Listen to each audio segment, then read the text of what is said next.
অনেকে এখন তো ভুল বোঝাচ্ছে মেয়েদের যে ইসলাম যদি দেশে চলে আসে তোমাদের কিন্তু একেবারে প্যাকেট বন্দি করে ফেলবে। আরে ভাই, দেশে ইসলাম আসলে সবচেয়ে বেশি নিরাপদে থাকবে, সম্মানে থাকবে মেয়েরা। এখন নিরাপদে আছে, সম্মানে আছে। ইসলামে দেশে আসলে আমাদের যে যৌতুক, এটা আগে বন্ধ হবে। আর এই যে বরযাত্রী খাওয়া, এটা বন্ধ হয়ে পরবর্তীতে চালু হবে অলিমা, নবীজি যেটা করেছিলেন। সুতরাং মেয়েরা যারা আওয়াজ শুনতে পাচ্ছেন, যারা যে দুর্বিসন্ধি নিয়ে আপনাদেরকে ওলট পালট বোঝা, কিচ্ছু বিশ্বাস করবেন না, ওগুলো সব ধান্দাবাজ। নতুন নতুন কিছু মুনাফিক পয়দা হচ্ছে এই দেশে এখন। আগে এগুলো ছিল গা ঢাকা দিয়ে। এই কিশোরগঞ্জে একজন আছে ফজু পাগলা, এটা আসলে একটা পাগলা। আমার মনে হয় এর পাবনায় নিয়ে যাও।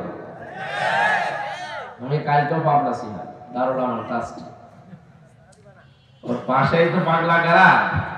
এর আগের বার গিয়ে আমি দেখতে গিয়েছিলাম ওদের যে দৃশ্য, সিনারি, পাগল হলে এরকম কিছু করা যায়। ইসলামের এই জোয়ার বাংলাদেশ না, America, voice of America report দিচ্ছে, আমেরিকার গোয়েন্দা সংস্থা যারা আছে তারা রিপোর্ট দিচ্ছে যে বাংলাদেশের তৃতীয় একটা শক্তি, বিশেষ করে ইসলাম, এরা বাংলার চেয়ারে আসার সম্ভাবনা সবচেয়ে বেশি। ওরা কি আন্দাজে রিপোর্ট বানিয়েছে? আর ওরা কি আমার খালাতো ভাই? আমাদের দেখতেই পারে না। তার মানে রিপোর্ট একেবারে ফেলে দেওয়ার মতো না, 100% সত্য। কোরআনে কারিমে আল্লাহ এটাই জানিয়েছেন, ওয়ারাইতান নাস ইয়াদখুলুনা ফি দীনিল্লাহি আফওয়াজা। হে নবী, আপনি যখন দেখবেন যে আল্লাহর সাহায্য এসে গেছে, তখন আপনি বিজয় দেখতে পাবেন। ইযা জা নাসরুল্লাহি ওয়াল ফাত, যখন আল্লাহর সাহায্য আসবে তখন আপনি বিজয় পাবেন। বিজয়ের যে নমুনা আছে যতগুলো, তার এক নম্বরে দলে দলে পালে পালে মানুষ ইসলামে প্রবেশ করবে। আপনি আগস্টের 5 তারিখের আগের জরিপগুলো দেখবেন, আর এই 4.5 মাস 5 মাস হয়ে গেল এই জরিপগুলো এখন দেখেন। এই আজকের জরিপ, এটা আমি আজকে দেখলাম ভয়েস অফ আমেরিকা, আমেরিকার গোয়েন্দা সংস্থা যারা আছে তারা রিপোর্ট দিচ্ছে। আর আপনি রিপোর্ট মানবেন না, মানে কাজ হয়ে গেলে তখন মানবেন। তারা জানাতে চাচ্ছে যে আগস্টের 5 তারিখের আগে দেশে মানুষ 100 জনের মাত্র 15 জন মানুষ কোরআনের বিধান কায়েম হোক এটা চাই। মাত্র 15 জন। কত? 100 জনের জবান করেন না কেন? 100 জনের। কিন্তু জানুয়ারি মাস থেকে 1 তারিখ থেকে আরম্ভ হয়েছে। এখন রিপোর্ট পাওয়া যাচ্ছে এই দেশে 100 জনের 58 জন মানুষ চাচ্ছে কোরআনের বিধানে দেশে কায়েম হোক। গতকাল আমির জামাত ডক্টর শফিকুর রহমান ছিলেন কি বরিশাল, একজন হিন্দু, ওনার আগে দেখলাম বক্তব্য দিচ্ছে, কি হালদার যেন নাম, হিন্দু নেতা। সে জানাতে চায় এটা যে এই দেশে জামাত হেফাজত এদের হাতে সংখ্যালঘু যারা আছে কোনদিন নির্যাতনের শিকার হয়নি, নির্যাতনের শিকার হওয়ার সম্ভাবনা নেই। সুতরাং এদের কাছে যেহেতু কোরআন শরীফ আছে, কোরআন শরীফ এদের কাছে নেই, সুতরাং আমরা চাই এই দেশে কোরআনের বিধান কায়েম হোক, তাহলে আমরা নিরাপদে থাকতে পারি। আপনি কারে কি বোঝাবে, তারা সব বুঝে ফেলেছে। এই জন্য বিষয়ের যে ধারাবাহিকতা আমি 9টা পেয়েছি, তার ভেতরে প্রথমে মানুষকে দেখবেন দলে দলে পালে পালে ইসলামে আসতেছে। আমরা তো কিছুই বলি না, মানুষ এমনি আসতেছে। ও হিন্দু বেটার জীবনে আমি কোনদিন দাওয়াত দিয়েছি? বিবেকের তাড়নায় চলে আসছে, দেখতে পাচ্ছে যে 54 বছর তো দেখলাম। কি কথা বলেন না কেন? বাবা চালিয়েছিল, স্বামী চালিয়েছিল, ভাবি চালিয়েছিল, বুবু চালিয়েছিল, চাচা 9 বছর চালিয়ে 10 বছর জেল ফেলেছে, কিছুই করতে পারে। এখন শুধু কোরআনের নিয়ম নীতিটা বাকি আছে, এটা একটু দেখি কেমন লাগে। ওরা যেহেতু আওয়াজ তুলেছে, আর আমেরিকার মতো দেশ আন্দাজে কিছু বলার কথা না, যেহেতু রিপোর্ট দিচ্ছে তৃতীয় একটা শক্তি ঐক্যবদ্ধ হচ্ছে, আর আমরা দেখতেও পাচ্ছি কালকে আমিরে জামাত এবং শায়েখে সরমনা যারা আছে সব এক হয়ে যায়নি? ছোটখাটো মলমলিল্য যা ছিল কালকে সব ধুয়ে মুছে শেষ হয়ে গেছে। আমরা চাই সবাই এখন 4 বছরকে অন্তত যেন দেখে যেতে পারি যে 56,000 বর্গ মাইল কোরআনে কারিম দিয়ে চলছে। এটা রজব মাস। কি মাস? এই রজব মাসে আল্লাহ রাব্বুল আলামিন একটা নতুন রাষ্ট্র সাজাতে হলে কি কি করা লাগে সেই কর্মসূচি নবীকে শিখিয়েছিলেন এই মাসে। আজকে মনে হয় রজবের 23 তারিখ না 22 না 23 যেন, যাই হোক সামনে 27 তারিখ যেটা, এই তারিখে নবীকে আল্লাহ নিয়েছিলেন একাধারে 27টা বছর। 27 বছর তার গবেষণাগারে ল্যাবরেটরিতে বসিয়ে তিনি শিখিয়েছিলেন 14টা কর্মসূচি। আমরা কোরআনে কারিম থেকে যেহেতু সামনে একটা সুন্দর সুখী এবং কল্যাণময় রাষ্ট্র গঠন করতে হলে কি লাগবে, ব্যক্তি পরিবার এবং সমাজ রাষ্ট্রে আল্লাহর নির্দেশ কি করা লাগবে, আমরা আজকে এটা রেকর্ড হচ্ছে। শুধু এই কয়েকজন মানুষ আমার সামনে না, এখন আমার সামনে পুরো বাংলাদেশ বসে আছে। সুতরাং এখান থেকে যে মেসেজ দেওয়া হবে সারা বাংলাদেশে লাইভ চলছে, ছড়িয়ে যাচ্ছে। কালকে আমার পাবনা দারুল আমান ট্রাস্টের আলোচনা ছিল। কি সমস্যা? কি ওদিকে থাক, এদিকে থাকা। আমার কালকের আলোচনা ছিল ফাইদা নুকরা ফিন নাকুর, এই আয়াত থেকে গুরুত্বপূর্ণ বিষয় কালকে আমি এখান থেকে ডেলিভারি দিয়েছিলাম। আজকে আমরা নতুন একটা বিষয় কোরআন থেকে ডেলিভারি দেব ইনশাআল্লাহ। পুরা জাতিকে উদ্দেশ্য করে বলছি সামনে নতুন রাষ্ট্র। যেহেতু খ্রিস্টানরা রিপোর্ট বানিয়েছে, আমরা তাদেরকে ঘুষ দেইনি। ঘুষ দিয়েছি? তারা কি আমাদের আত্মীয়? তারা যেহেতু পর্যবেক্ষণ করছে, রিপোর্ট দিচ্ছে, 4.5 মাস 5 মাসে যদি 15 থেকে 58% হয়ে যায়, আর কিছুদিন যেতে দেন, এদেশের 100 জন মানুষ চাইবে আমরা কোরআনের বিধান চাই। আর ওইটা অন্তত মরণের আগে আমরা দেখতে চাই।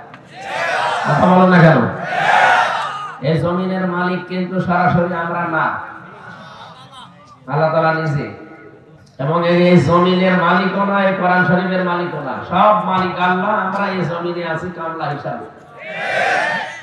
পৃথিবীতে 2টা কাতারকে আল্লাহ সবচেয়ে বেশি ভালোবাসে, পছন্দ করে। কয়টা? আল্লাহ রাব্বুল আলামিন বলেন, ইন্নাল্লাহা ইউহিব্বুল্লাযীনা ইউকাতিলুনা ফী সাবিলিহি সাফফান কান্নাহুম বুনয়ানুম মারসুস।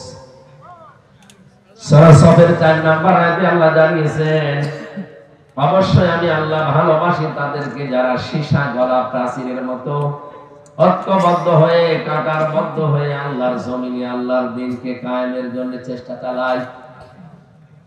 এখন দল মত নির্বিশেষে এইটাই এখন আমাদের টার্গেট। এই জন্য আমরা এটা দেখতেও পাচ্ছি সামনে সব এখন এক হয়ে যাচ্ছে। এই জন্য কিছু জালেম পালিয়েছে, কিছু মুনাফিক আছে, আর রাম বাম কিছু আছে, এদের মাথা এখন খারাপ হয়ে গেছে। ওরা এখন ফতোয়া দেয় যে আজহারের মাহফিলে এত মানুষ হবে কোন কারণে? আরে ভাই, আপনি ডাক দিলে তো হয় না, আপনি ডাক দিলে তো কুকুরও আসে না।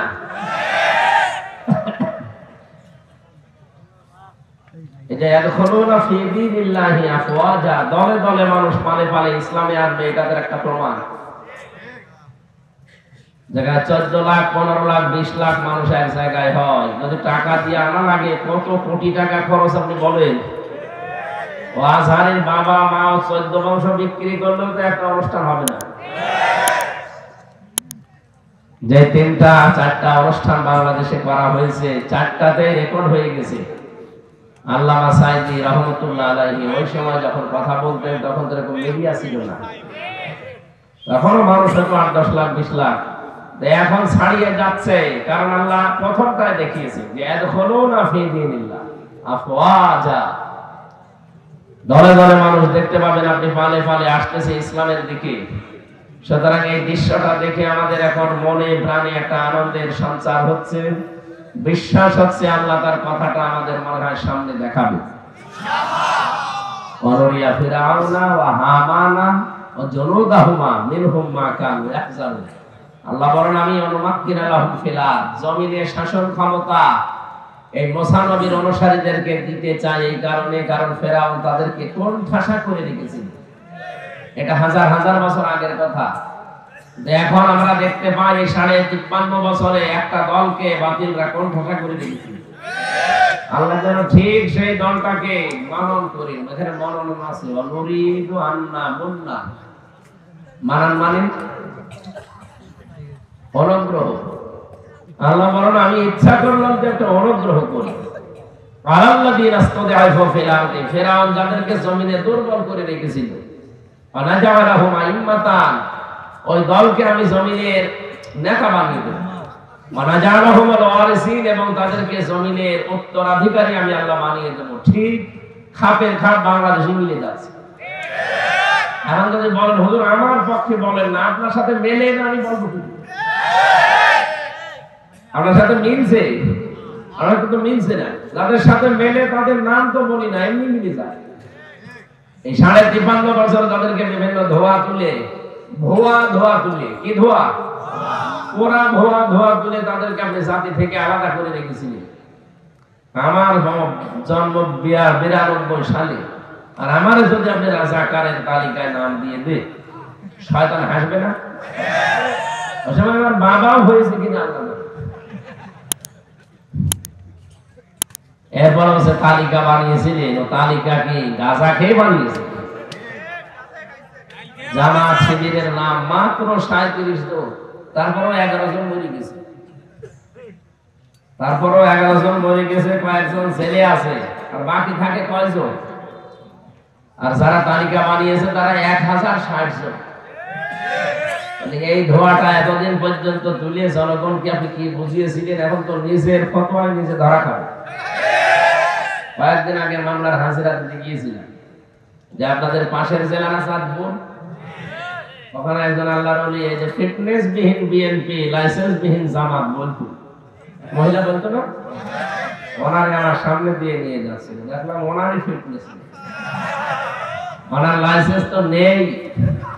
লাইসেন্স আছে, ফিটনেস আছে, চেহারা আগে আগে একটু তেল মেল দিত, এখন তো তেল পায় না, এরকম লাগতেছে দেখছি। জিজ্ঞাসা করতে গেলাম যে আপা কেমন আছেন, কি অবস্থা বানিয়েছে পুরা। ও যা বলতো আল্লাহ উল্টিয়ে ওর উপরে ঢেলে দিয়েছে। এই দেশে আমার মনে হয় যে যা করেছে পুরাটা আল্লাহ তার উপরে ছেড়ে দিয়েছে। এবার একটা পরিচিত আয়াত পড়ছি, দেখেন তো আপনাদের সাথে মিলে কিনা। গায়রিল মাগদুবি আলাইহিম ওয়ালাদ-দাল্লিন। এটা শুনেছেন কোনদিন?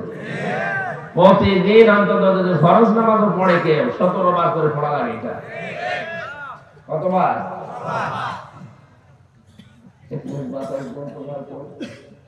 এক মিনিট দেবেন এই জায়গায় ভেঙে গেলে নিজ অর্থ 3 দিন প্রায় হয়ে গেল। সরি পড়ে আছে, কি সমস্যা?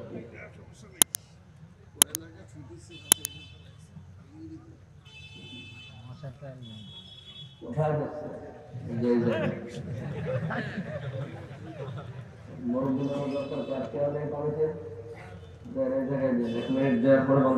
বেশি দিলে আবার এখন পড়ে যাবে। সুবহানাল্লাহ আলহামদুলিল্লাহ লা ইলাহা ইল্লাল্লাহ সুবহানাল্লাহ আলহামদুলিল্লাহ।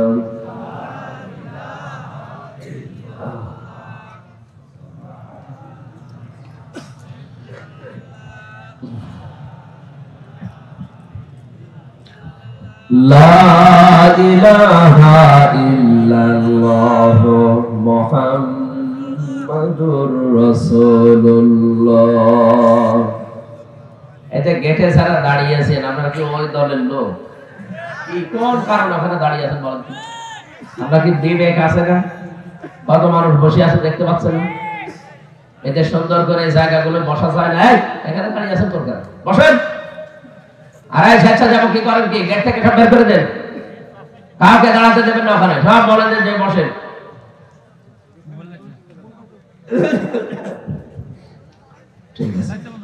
আমার ভাইরা,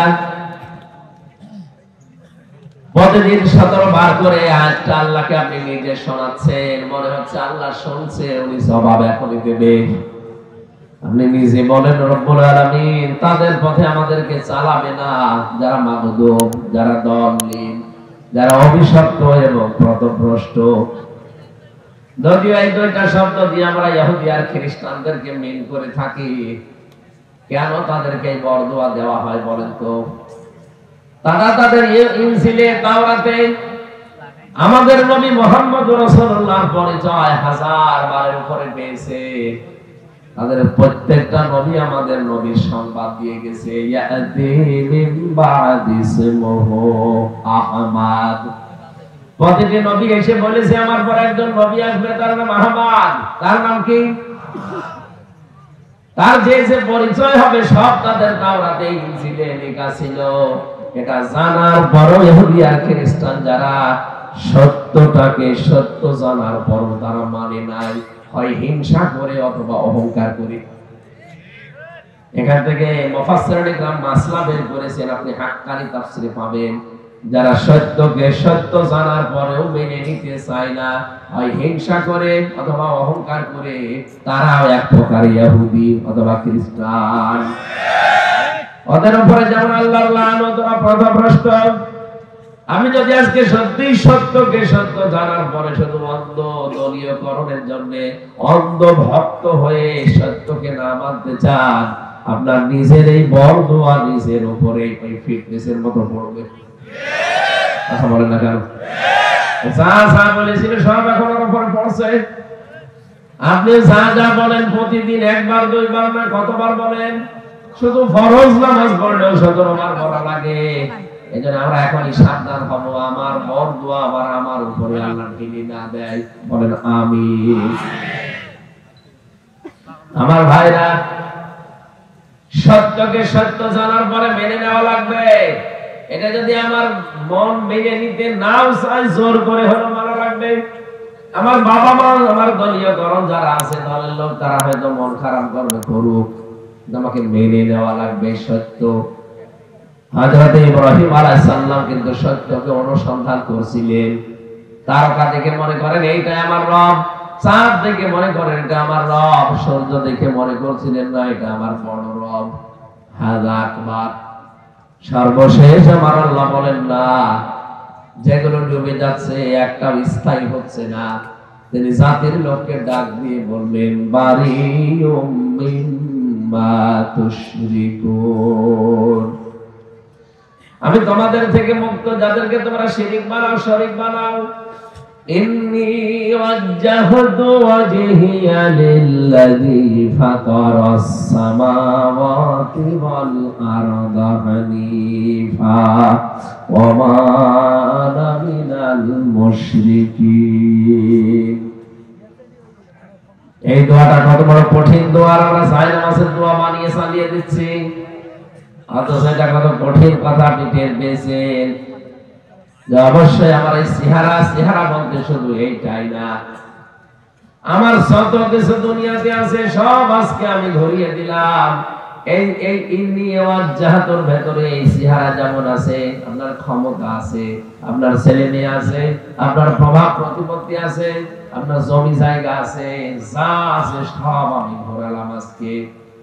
ফাতারাস সামাওয়াতি ওয়াল আরদা হানিফা, আসমান আর জমিনের উদ্ভাবক যিনি, আমি একনিষ্ঠভাবে তার দিকে ঘুরে আসলাম।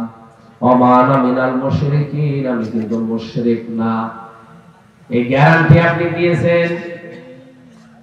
হযরত ইব্রাহিম আলাইহিস সালামের গ্যারান্টিটা আমাদের জাতির পিতা এমনি দেয়নি। তিনি কিন্তু খুঁজছিলেন কোনটা হক কোনটা হক, তিনি নিজে খুঁজতে খুঁজতে পেয়েছিলেন। আর আমাদের চোখে আঙ্গুল দিয়ে দেখিয়ে দেওয়া হয়, এরপরও অনেকে মানতে চায় না। হক দল কোনটা, হক পন্থী মানুষ কারা, আপনাকে আল্লাহ কিন্তু দেখিয়ে দিয়েছে। আপনি কাদের অনুসরণ করবেন সেইটাও কোরআনে কারিমে আল্লাহ দিয়েছেন। সূরা ইয়াসিনে ইত্তাবিউ মাল্লা ইয়াসআলুকুম আজরা ওয়া হুম মুহতাদুন। তোমরা সবাই মিলে অনুসরণ করো। ইত্তাবিউ বহু বছর, তোমরা সবাই মিলে অনুসরণ করো যারা তোমাদের কাছে আল্লাহর এই বাণী পৌঁছিয়ে দেয়, কিন্তু উজরত চাই না, পারিশ্রমিক চাই না। 2 নম্বরে তাদের গুণ পাওয়া যাবে অহুম মুহতাদুন, তারা হেদায়েতের উপরে আছে। বাংলাদেশের দিকে তাকান, অনেকে আমরা কোরআনে কারীম প্রচার করতে গিয়ে যারা দড় কষাকষি করি, তার প্রথম অর্থটা আমরা মিলাতে পারলাম না। 2টা গুণই আপনার ভেতরে থাকা লাগবে। 1 নম্বর হয়তো আপনি হেদায়েতের পথে মানুষকে ডাকেন, ঠিক আছে, কিন্তু নিজে হেদায়েতের উপরে নেই। 2 নম্বরে অনেকেই নিঃস্বার্থভাবে মানুষকে ডাকে, ঠিক, হেদায়েতের উপরে নিজে নেই, কিন্তু মানুষকে ডাকতেছে হেদায়েতের দিকে। 2টাই গোমরাহ। কথা বুঝেন না?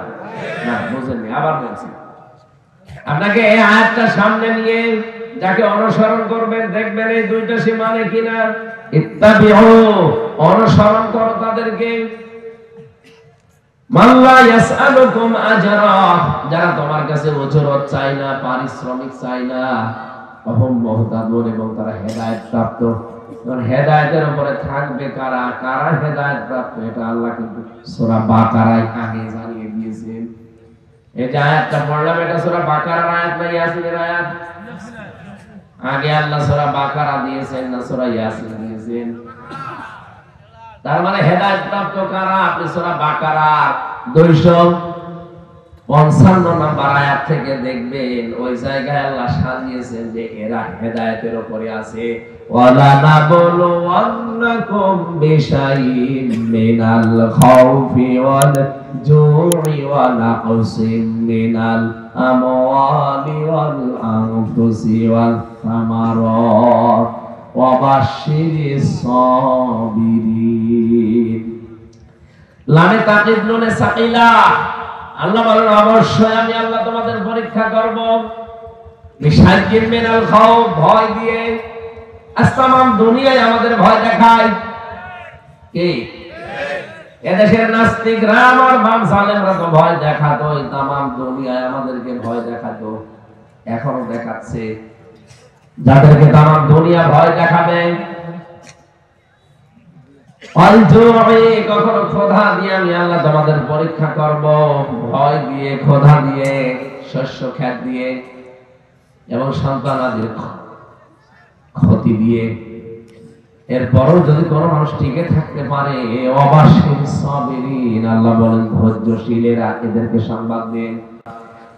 আপনি 53 বছরের দিকে তাকান একটু, এই আয়াতটা নিয়ে কারা সত্যি দিনের উপরে টিকে থাকতে গিয়ে এই কয়টা পরীক্ষার সম্মুখীন হয়েছে। কত মানুষ ছেলে হারিয়েছে, জানেও না যে ছেলে বেঁচে আছে কিনা।